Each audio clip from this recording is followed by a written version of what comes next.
Hello everyone, Tom with Capo Fetish. Welcome back. Today we're going to talk about some phenomenal third album releases in rock and roll. Okay? We've got about 30 or so to showcase, so let's not waste any time. Let's start off here with 1972's Something Anything by Todd Rundgren.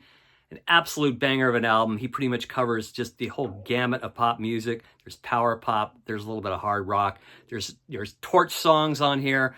Some of my absolute favorites would be like the power pop of Couldn't I Just Tell You, one of the best power pop songs of all time. You got the hits on here, Hello, It's Me. I Saw the Light, which always reminded me of Carole King. You have some like kind of brooding numbers, like I Went to the Mirror. Rockers like Slut. I mean, it just really just covers just an amazing range of styles. And I really think he's at some of his songwriting best here on Something Anything. Another album kind of similar, but not a double album, would be Hermit of Mink Hollow, which came out in 78. And that's another album that really showcases his incredible songwriting talents and his playing talents. He plays just about everything on this album. I think a few people make a guest star on here, but he pretty much covers drums, bass, piano, everything. His backup vocals are absolutely astounding. So yeah, Todd Rundgren, one of the great third albums of all time. Something Anything from 1972. From 1978, Elvis Costello's Armed Forces. This is what you call a perfect record from start to finish, starting with Accidents Will Happen, ending with Nick Lowe's What's So Funny About Peace, Love, and Understanding. In between, you just get so many great tracks, Two Little Hitlers, Oliver's Army, Senior Service, on and on, Goon Squad. Just a perfect pop record from 1979. Fantastic. Elvis Costello. 1964, the year of the Beatles. Their peak, in their early peak here. Hard Day's Night is about as perfect an album as you can get.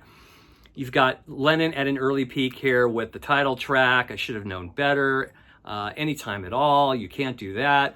McCartney's starting to come into his own here with And I Love Her, Things We Said Today. It's just, what can you say that's already not been said about the Beatles and this particular album? It's their peak, early peak, Hard Day's Night from the Beatles, their third album. 1982's Under the Big Black Sun from X is an absolute 5-star masterpiece. They really could do no wrong in the early 80s. This came right after Wild Gift in 81. Starts off with The Hungry Wolf. It's just an infectious, just driving rhythm guitar part by Billy Zoom. So many great tracks. Riding with Mary, the title track, Because I Do. Come Back to Me is a real touching tribute to her sister who lost her life in a car accident, Exene's sister. Blue Spark, Dancing with Tears in My Eyes. They're adding a little bit more flavor, a little more style to their repertoire here at this point. The ends with The Have-Nots, which was just an incredible last track. And one of my favorites on here is Motel Room in My Bed. Just a fantastic record to hear from LA's X, Under the Big Black Sun, their third album from 1982. How about Leonard Cohen's third album, Songs of Love and Hate? This is one of my favorites of his. Famous Blue Raincoat, Avalanche, Joan of Arc, just full of just these amazing songs with all this imagery, some of his best melodies. Incredible stuff. Incredible stuff from 1971 from Leonard Cohen. How about 1986's The Queen is Dead from the Smiths? Some consider this their greatest album. I loved it when it came out, but I think I might like the last album a little bit better. But there's just no denying how great this album is. The title track, Queen is Dead.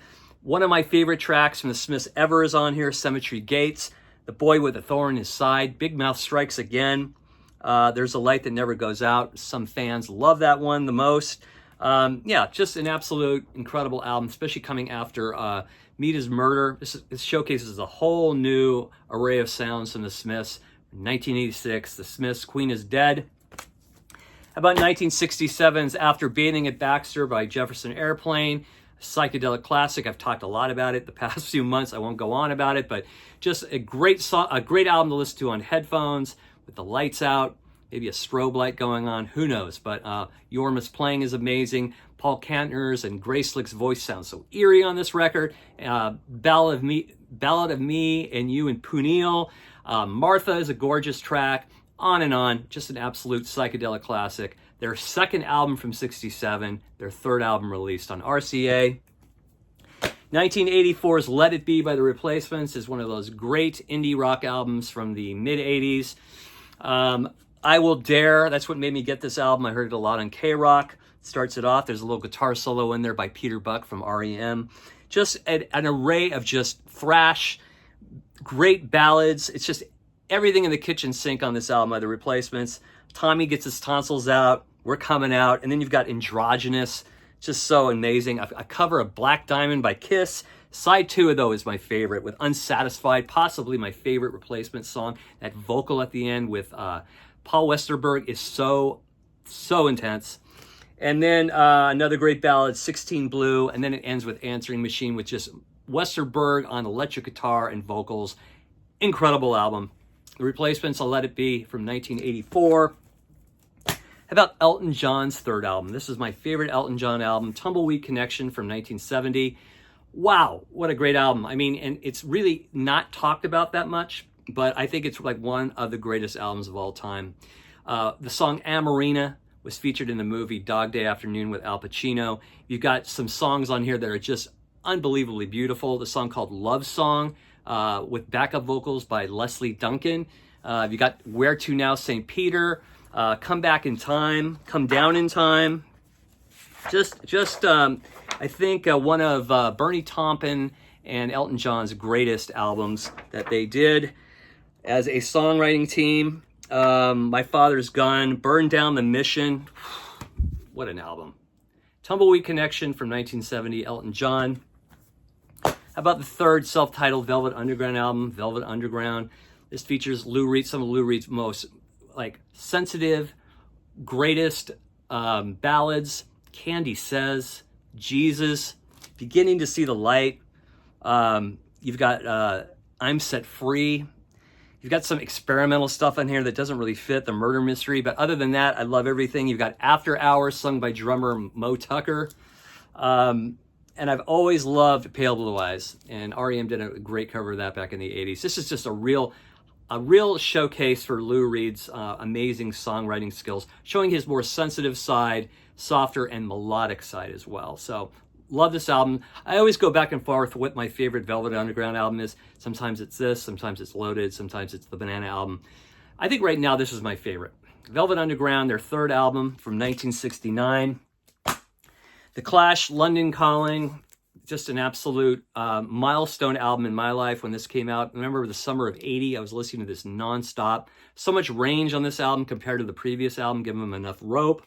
Of course, the title track. Some of my favorites on here, Rudy Can't Fail, with that kind of reggae kind of vibe. Spanish Bombs, Lost in the Supermarket, Clampdown, just rocks.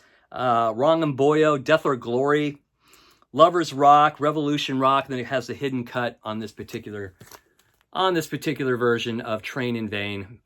A lot of people say it's overrated. I don't. I think it's just an absolute classic, a masterpiece. London Calling from The Clash. How about Love's Forever Changes? Another just absolute perfect record. Came out in late 67. I tell you, I just never get sick of the song Alone Again, or The Damned covered it, but their version is the best. Love. So many great tracks on here. A House Is Not a Motel, and More Again, The Daily Planet, Old Man, The Red Telephone, Maybe the People Would Be the Times, or Better, or Between Clark and Hilldale. It's one of my favorites on here. Long title. And then the last song, You Set the Scene. Every track. Just a masterful album from start to finish. Forever Changes, Love. Third album by Radiohead, OK Computer. This blew me away when I heard it back in 97. Was absolutely hypnotized by this album for about 3 months straight. I and some other friends could not get this album out of our heads and stop talking about it. It really is one of the greatest albums of the 90s. It's so, the arrangements of it, the vibe of it, what's going on in each song, it just really hits you to the core. They never, in my opinion, never put out anything better than this album. A lot of people think Kid A is better than this, which I find hard to believe. But yeah, an absolute masterpiece of an album. OK Computer. Let Down is possibly my favorite Radiohead song of all time. That's what really made me want to buy this album when a friend showed me this years ago. Climbing Up the Walls, no surprises. It's just a lot of moods and a lot of textures going on. Of course, Paranoid Android. Incredible stuff from start to finish. And that vocal from Tom York at the end of The Tourist is just really amazing. Just sends a chill down your spine. So that's another one. OK Computer from Radiohead. How about the third album from REM, Fables of the Reconstruction? A lot of people don't really talk about this album a whole lot in their discography. I think it's just fantastic. They were kind of moving into a little bit more a varied territory with their music, starting with Feeling Gravity's Pull, kind of a psychedelic number, a little more country, kind of little country flavors on Wendell G, the song that ends the album. This album here was signed by Peter Buck right here and Michael Stipe back when I saw them on this tour at the Greek Theater back in 1985. And still, this particular show I saw was the best REM show I ever saw. I saw them a few times in 84. They were amazing. But this show in 85, promoting Fables, was just perfect. Perfect set list. We were close to the stage. I'll never forget that night. How about Electric Ladyland? A lot has been said about this album, but it deserves all the praise. The first three Jimi Hendrix albums are 5-star masterpieces. The guy could do no wrong. Some of the my most favorite tracks on here, Burning of the Midnight Lamp, which I think was recorded earlier around the Axis sessions. That side with Mermaid I Should Turn To, 1983, and Moon Turn the Tides is really amazing instrumental stuff from Jimmy, very atmospheric, a lot of feeling. All Along the Watchtower, one of the best Dylan covers of all time, and Voodoo Child, Slight Return. What an awesome guitar lick that is. Yeah, a lot to listen to on here, but every minute is fantastic. Electric Ladyland, Jimi Hendrix, Peter Gabriel's Melt album. I've featured this many times. What the hell? One More Time, right? He is just on fire on this album. It's so I mean, he's pretty much responsible for that 80s drum sound that we all know now, right? That Phil Collins employed on In the Air Tonight. It all started here on the Peter Gabriel album, the third, Melted. Every song on here is so intense. I would put this up there with any of his great Genesis albums that he was involved with. Always loved the song I Don't Remember. The starter track, Intruder, is so intense and eerie. And Through the Wire, probably the most rocking Peter Gabriel tune of all time. You've got the jams, Paul Weller playing on that. I think even Dave Gregory is playing on that too, from XTC.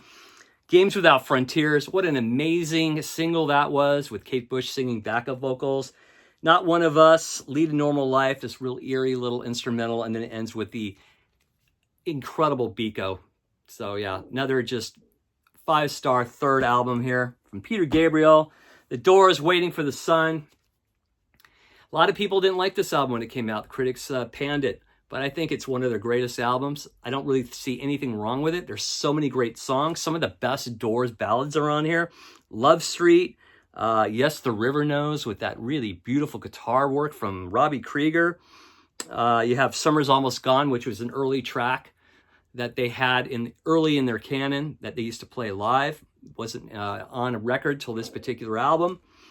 Then you've got Hello, I Love You, the single, and On, Wintertime Love, The Unknown Soldier, 5 to 1, Spanish Caravan, an amazing third album by The Doors. Waiting for the Sun, a group that I just recently got into the beginning of the year. I cannot believe how amazing this band is. I'll say it again, Blur, their third album, Park Life.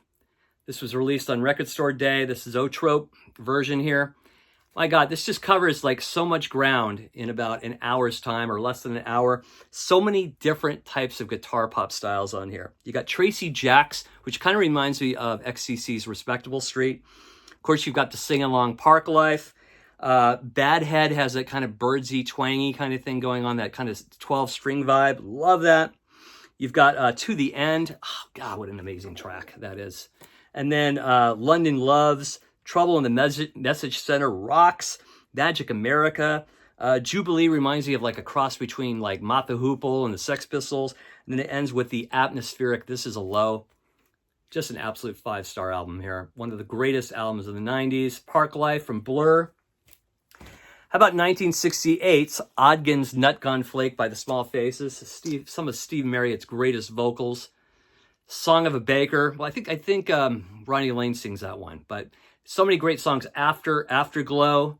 You got side 2 with that whole Happiness Stand kind of, what would you say, concept going on with the narrator Stanley Unwin. Stanley Unwin does the narration on the second side of Ogden's, but it's kind of cool. The first side is all kind of like hit-oriented stuff like Lazy Sunday and Rennie, and then the second side is that whole concept, which is so unique and cool and kind of funny as well. So Ogden's Nut Gone Flake, an absolute 5-star psychedelic masterpiece from the Small Faces, and their last album before they had this ill-fated reunion in 1978. How about the third album from Matthew Sweet, Girlfriend? Wow. I played this a lot back in 91, 92. Some amazing guitar work from Robert Quine, or Queen. Correct me if I'm wrong. Also, Richard Lloyd from Television's on here. Just great Neil Young, kind of power pop type music. I've always loved the song I've Been Waiting. Of course, Girlfriend, the title track. Looking at the Sun, Winona is a beautiful love song. Evangeline just rocks. Day for Night, Thought I Knew You, I Wanted to Tell You, ends with Your Sweet Voice. It's an absolute gorgeous track. A power pop classic from the 90s, from 1991, Matthew Sweet's Girlfriend. How about Pretzel Logic from Steely Dan, one of my favorite albums of all time. Just covers a lot of ground, just a lot different than the previous album, Countdown to Ecstasy. Has Ricky Don't Lose That Number, Night by Night. Any major dude will tell you. Berrytown, one of my favorite songs of all time. It has Parker's Band with just this amazing midsection. Pretzel Logic, the title track, Through With Buzz, With a Gun. I mean, it's just a masterpiece. Steely Dan, Pretzel Logic from 1974. Big Stars, third album, also called Third, also called Sisters Lovers, one of the most brooding, dark, beautiful albums ever made. Recorded but not released till about 1978. I think it was recorded mainly during 1975. Just unbelievable tracks on here. Really dark, kind of heavy stuff like Kangaroo, Holocaust. You've got just beautiful tracks like Nighttime, Blue Moon. You've got some rockers like You Can't Have Me. Take Care is another great, slow kind of tune. Jesus Christ is one of my favorite tracks on the album. Ends with Thank You, Friends. This is a must for any album collection. If you never heard Big Star, maybe start with Radio City, then go on to their first album, #1 record, and leave this one for last. This one doesn't sound like the other two. It's not very power popish. It's more of a moody, kind of dark, melancholy type of record. But nonetheless, fantastic. How about the Byrds' third album, 5D? Could have been perfect if they got rid of a few tracks on here like Captain Soul and Hey Joe. Maybe if they had put the outtakes. I think the outtakes were recorded after 5D. There's two tracks called I Know My Writer, and another one is called Psychodrama City. If those two tracks were on here, it would be one of the best psychedelic albums of all time. But still a great album. Side 1, 5D, the title track. Wild Mountain Time, Mr. Spaceman, I See You, What's Happening. One of David Crosby's first tracks. A real harrowing look at the Hiroshima attack. I Come and Stand at Every Door, very dark. 8 Miles High, one of the greatest tracks ever recorded. And then it ends with John Riley and 242 Foxtrot, the Learjet song. Fantastic. Rod Stewart's third album, Every Picture Tells a Story, is a perfect album. The title track's amazing. He gets help from some of the faces on here, like Ronnie Wood. Mandolin Wind is beautiful with that mandolin playing. There's some great rockers like I Know I'm Losing You. It was a Temptations song. We have, what else do we have on here? We have, we have Tim Hardin's song, Reason to Believe. I think this is the best version here Rod Stewart covered. Just an absolute great album. It went to #1, made him a superstar, and it's still one of the great albums of the early 70s. How about Tom Waits' Nighthawks at the Diner? This album is equal parts great songs and also great comedy. He's a great stand-up comic. He probably never knew it. The in-between song Panther is fantastic, or Banter. There is so much great stuff going on in this album, and it's so entertaining. Fantastic songs like Eggs and Sausage, On a Foggy Night, Better Off Without a Wife, and that introduction to that song when he's talking about it, it's just fantastic. Putnam County, Nobody. Yeah, this is a must. This is my favorite Tom Waits album of all time. Recorded before a live supposed audience in the studio. And it sounds like he's playing at a nightclub. It's fantastic. Nighthawks at the Diner by Tom Waits. A high point for Waits. The third album from Genesis, Nursery Crime, their first album with Phil Collins on drums. and God, I'm losing track here of names. Phil Collins on drums, and Steve Hackett on guitar, really showcasing an incredible band, and what an amazing lineup. The Musical Box, The Fountain of Salmacis, Seven Stones, Harlequin, just one of their first great albums from 1971, Genesis, Nursery Crime, The Young Bloods, their third album's a real unknown gem to a lot of people. Elephant Mountain is fantastic. Check it out. Darkness, Darkness, the track that starts the album off, is just fantastic with this fiddle and then this amazing guitar solo by a guitarist named Banana. You got Ride the Wind, which has this kind of jazzy thing which ends the album. And in between, you have great folky tunes like Sunlight, with those great vocals from Jesse Colin Young. And yeah, I highly recommend it if you've never heard it. Elephant Mountain by the Youngbloods. A few more, folks.